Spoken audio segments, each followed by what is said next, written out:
Good afternoon and welcome to NTD News. Here's today's top stories.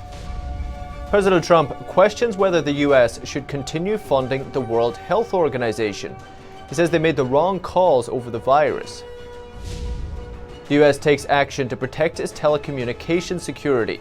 Attorney General William Barr will lead the charge.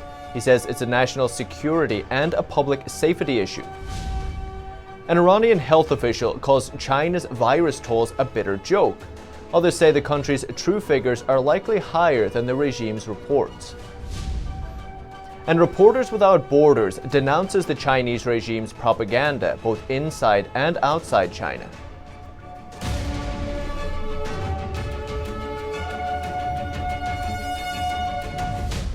President Trump is questioning the World Health Organization during the initial outbreak in China.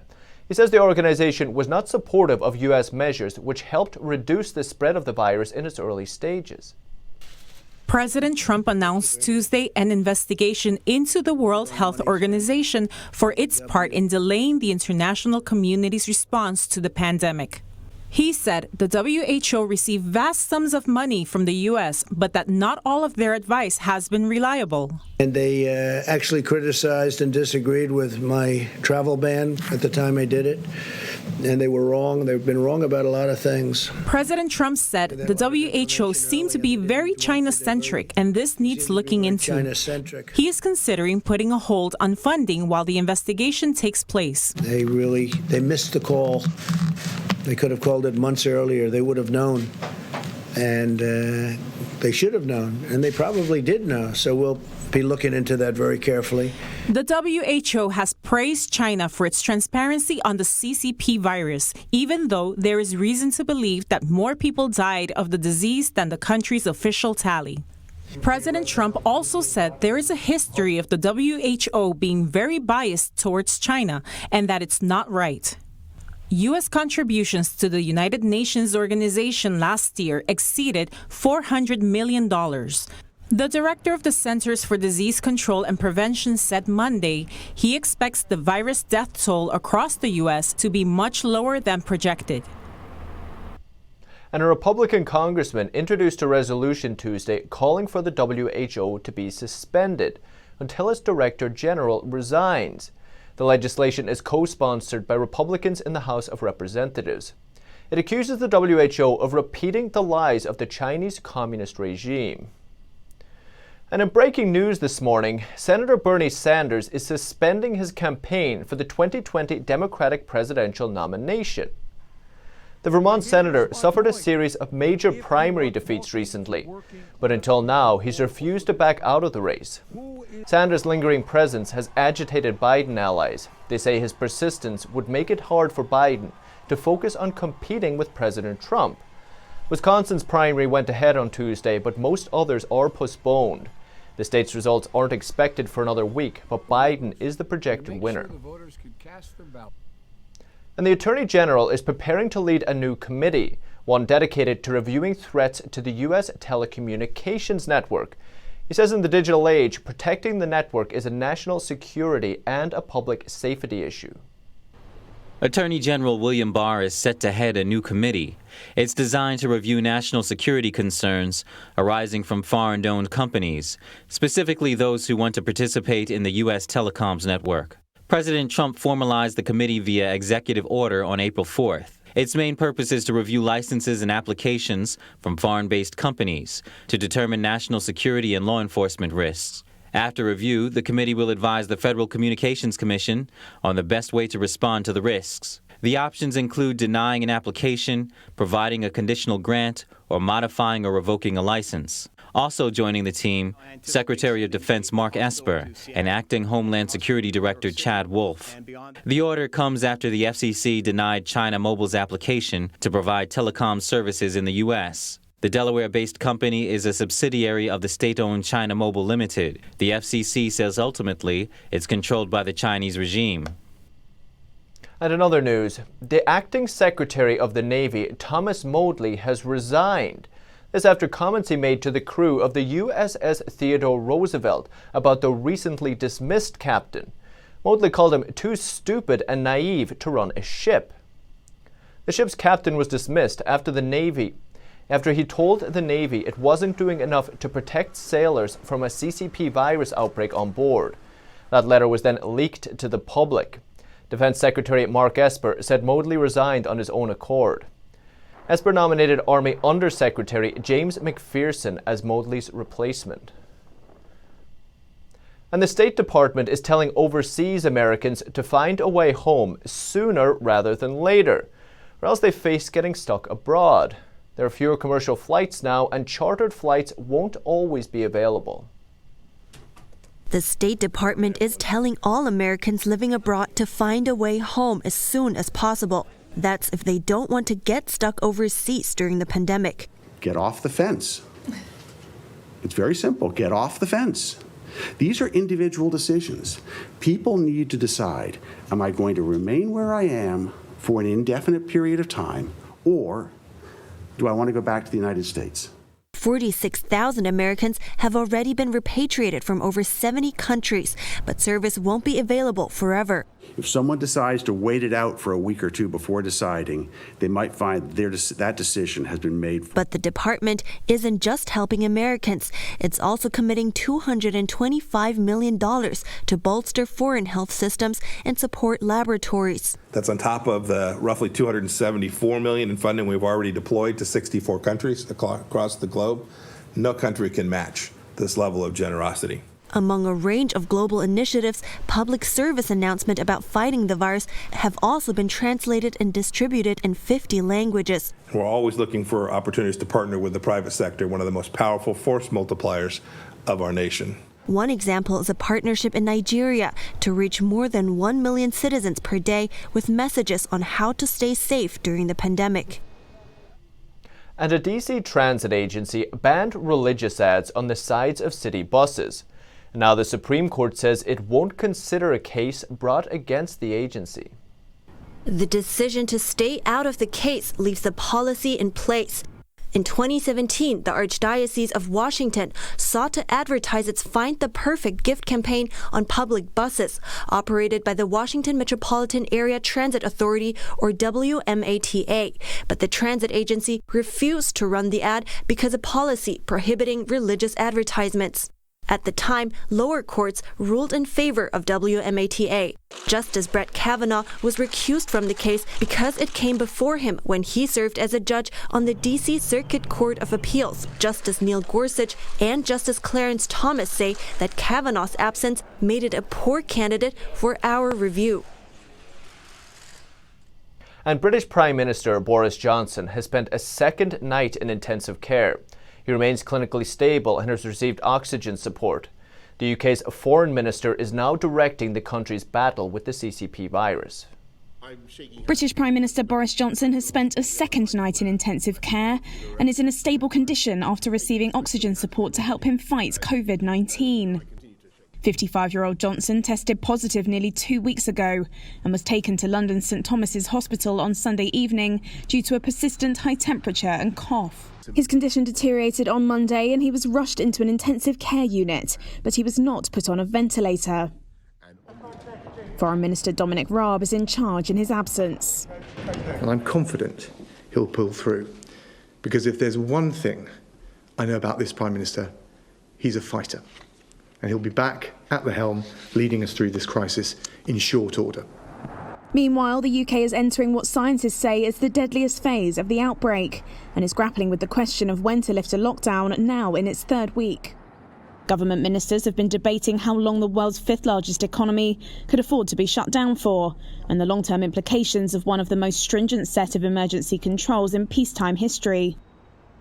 London Mayor Sadiq Khan said there was no possibility of lifting lockdown measures anytime soon, as the peak of the outbreak in Britain was still over a week away. And we've just heard that Johnson's condition is improving. At the UK's daily press briefing, the finance minister said he's been sitting up in bed and engaging well with doctors and nurses. And in Iran, health officials say China's virus data misled global organizations and caused them to underestimate its potential impact. Iran's health ministry spokesman, who is also a doctor, said initially China made it seem like the virus was no different than the flu. Iranian health officials have doubts over China's reported number of deaths from the CCP virus. AFP reported that pioneer AIDS specialists and head of the Iranian Center for HIV and AIDS said China's numbers are not trustworthy. She also said the Chinese regime is retracting many of their articles and that the studies and figures once published were not accurate. Another Iranian task force official, Hamid Suri, said China's figures were far from the truth. The epidemiologist saying he based his judgment on the worldwide spread and high fatalities worldwide. Suri on Monday estimated there were 500,000 cases of the virus in Iran, many more than some 60,000 of Iran's official figures. He says many cases are undetected. Iran's health ministry spokesman, who is also a doctor, came under fire in recent days for questioning China's transparency. He said China made it seem as if the virus was like the flu, but less deadly. Another media outlet, The New Arab, reported he had called China's virus data a bitter joke. He said the information given by China led 11 academic centers in the world to initially underestimate the threat from the virus. And Ireland received a shipment of medical equipment from China, but a lot of it wasn't usable. They're not the first European country unhappy with deliveries. Last weekend, Ireland received a consignment of personal protective equipment. 20% of the items were unusable in treating the CCP virus because they didn't meet Irish Health Service requirements. Another 15% were deemed acceptable for use, but only if a preferred product is not available. This category alone is worth over $4 million. The health service said they don't want any further deliveries of this kit as part of their ongoing order. The UK revealed on Monday it had received 17.5 million test kits from China that were unreliable when used for patients who aren't severely ill. Professor John Bell, coordinator of coronavirus testing for Public Health England, said they see lots of false negatives and false positives when screening patients with the Chinese test kits. Before this, the Czech Republic had said up to 80% of the 150,000 virus test kits they had bought from China were faulty. As well as the global war against the virus, there's also a battle for accurate information. It requires discernment, and fake news coming from China doesn't help. Our France correspondent David Vivez spoke to Reporters Without Borders to get a better picture. If you heard that the virus was made by the U.S., that Europe is the epicenter of the outbreak, or that there aren't many deaths from the virus in China, you probably heard a Chinese state media report. Reporters Without Borders says since the beginning of the outbreak, the Chinese Communist Party has been pushing propaganda about the Wuhan virus. Chinese authorities are trying to change the very definition of the word journalism and make it a synonym of state propaganda. It's extremely dangerous. One way to do that is to stop verified information coming out of the country. In March, the Chinese regime expelled reporters from the New York Times, Wall Street Journal, and Washington Post. Another way is to have officials from the regime use defensive narratives abroad, saying the source of the virus should not be the focus. But there's an even more dangerous method, according to the Free Press Defender. While the media industry is in the middle of a major transition to digital, Reporters Without Borders says any companies that haven't established themselves online are financially weaker. They are very weak financially. They are very easy targets for not even corruption, but they can be purchased. So, of course, the Chinese authorities are using their economic power to try and have an impact on these media. In a 52-page report released last year, Reporters Without Borders says China's Belt and Road News Alliance groups 72 media outlets in 42 countries, all trained to push the CCP's narratives. Some journalists say the current situation with Chinese and Western media opposing each other is like the media at war with each other. But for Reporters Without Borders, it's not a war. They say China wants to create a new world order in the media by controlling the information. David Vivez, NTD News, Paris. And coming up, justice for one Hong Kong protester. This after a court ruled in his favor against police brutality. Find out more when we return.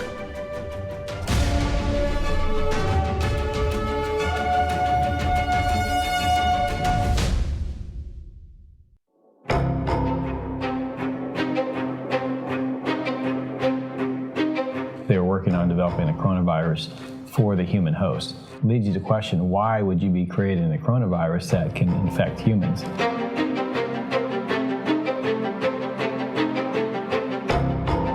That means virus now can infect human cell much easier. I noticed that after the outbreak, the Wuhan Institute of Virology kept strangely quiet.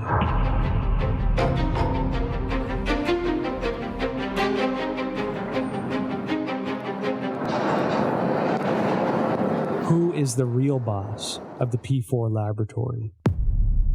I believe they're developing them. I think they want to be the most advanced nation on Earth when it comes to biological weapons.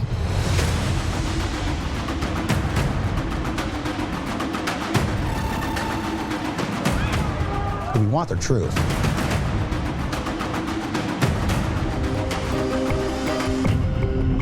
It's time for the United States to defend itself. The real disease here is communism.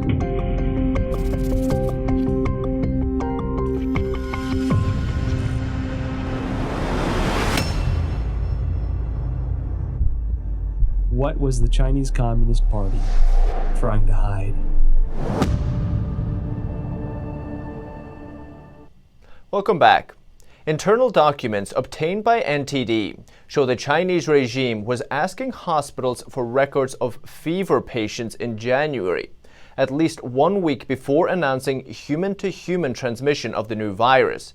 NTD's Tiffany Meyer explains. Documents from a Wuhan CDC obtained by NTD appear to show the regime was worried about fever patients at least 8 days before human-to-human transmission was made public. Checking for fever is the most common way to quickly screen patients for CCP virus. The January 12th report shows the CDC asking all hospitals and medical centers in the district to record how many fever patients visited them. A former Chinese doctor tells us this is an unusual request and only happens when there is suspicion of a contagious disease in the area. The first column is a list of hospitals and medical centers. The second column is the total number of patients seen that day. The third column shows how many patients had a fever. In 5 health centers, all patients had a fever. In one hospital, almost half of the patients had a fever. Chinese authorities announced human-to-human transmission on January 20th. That's 8 days after the date on the internal report. A February 8th document from the same district appears to show that not all CCP virus deaths were counted in official figures. The document lists all designated CCP virus patient hospitals in Wuhan. But the list only includes 2 of the 22 medical centers listed in the previous report. But the medical centers that were not included had CCP virus deaths. A third document shows there were at least 8 deaths. These 8 deaths were not counted in the official figure since they were not from designated medical centers. This is just a snippet of information because we don't have all the internal papers. Wuhan is set to lift its lockdown on April 8th, but experts estimate that area currently has at least 10,000 to 20,000 asymptomatic people. The Chinese regime does not count asymptomatic patients, those who are infected but show no symptoms, as confirmed cases. The chief expert at Wuhan University's Department of Respiratory and Critical Care Medicine says asymptomatic patients are 0.15% to 0.3% of Wuhan's total population. That would mean around 10,000 to 20,000 people.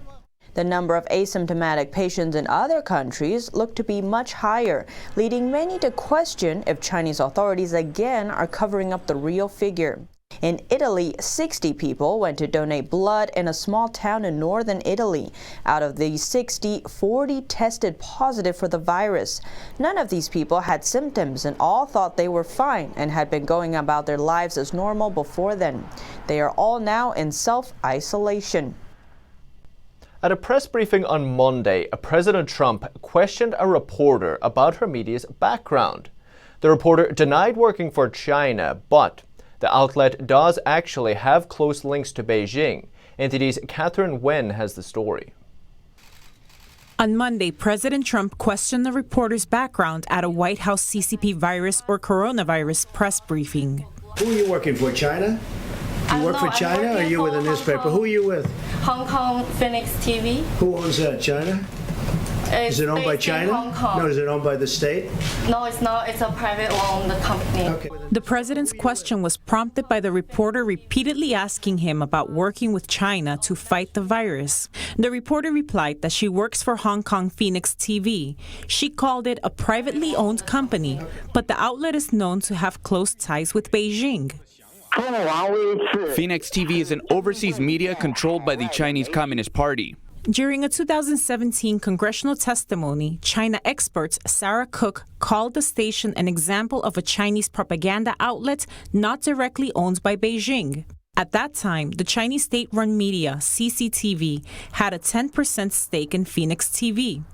The station's founder and CEO, Liu Changla, was a former Chinese military propaganda officer. He later worked for the Communist Party's official radio station. From time to time, the outlet reports on topics taboo in mainland China, like food safety scandals.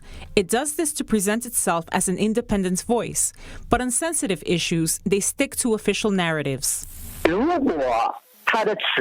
If Beijing is not happy with some of its content, the Foreign Propaganda Department or the Foreign Ministry will take it to the higher ups in the company. Then the piece of news will need to be taken down. I personally ran into situations like this. The station's narrative also remains the same when reporting on the pandemic, keeping in line with the Chinese state-run media's criticism of the U.S. response. Last week, Phoenix TV wrote on Twitter that, in response to U.S. officials accusing China of concealing information, Chinese Foreign Affairs spokesperson Hua Chunying criticized some U.S. officials, saying they seemed anxious to deflect blame. She also called their actions shameless and immoral. Access to White House press briefings is controlled by an independent journalist group. On Tuesday, many questioned the group about granting access to a media with close link to Beijing. The organization hasn't publicly responded. Catherine Wen, NTD News. And the Hong Kong Court of Final Appeal is upholding the ruling against 5 policemen. They were jailed for assaulting a pro-democracy activist in Hong Kong during the 2014 Umbrella Movement. A Hong Kong court on Tuesday denied an appeal by 5 policemen to reverse their convictions for brutality towards a pro-democracy activist. Ken Sung, now a district councillor, was assaulted by 7 policemen during the Umbrella Movement in 2014. Video footage shows police taking Sung to a dark corner and kicking and punching him. 7 policemen were all initially sentenced to 2 years in jail. 2 were later acquitted. The 5 others had their prison terms cut to between 15 and 18 months. Sung says it took too long to achieve justice. He also said this is one of the few cases to succeed in proving police brutality against Hong Kong protesters. Coming up, Walgreens is launching drive-thru test sites for the virus across states. We'll look at how they'll work when we return.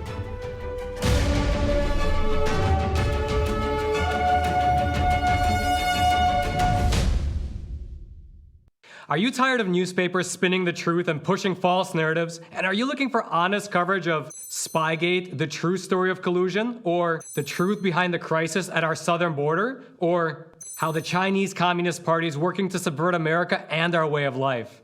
Then you need to check out the Epoch Times newspaper. It's independent, nonpartisan, and it doesn't push any political agendas. Just go to readepoch.com and try it yourself for a full month for just $1. You'll absolutely love it.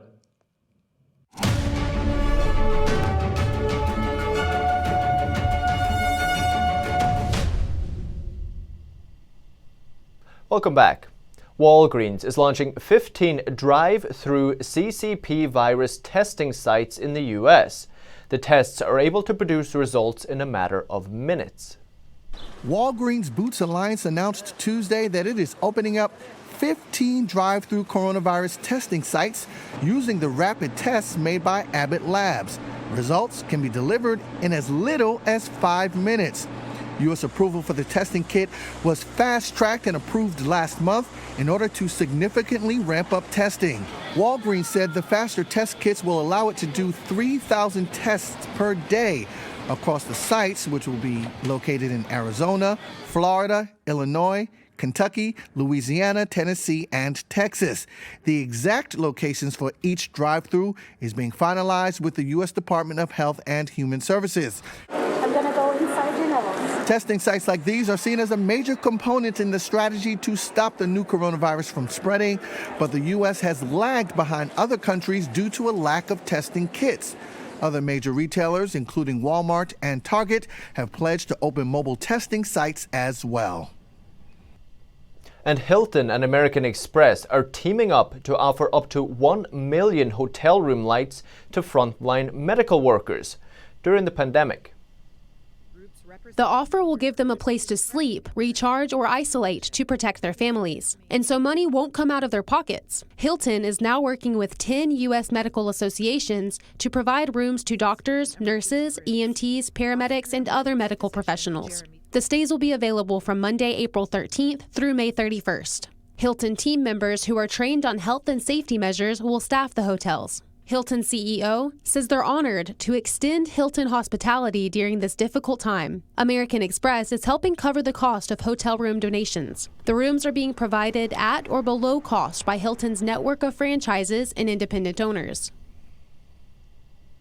Still to come, a teen pilot in training uses his extra time while schools are closed to help fight the pandemic. Find out how this 16-year-old is making a difference when we return.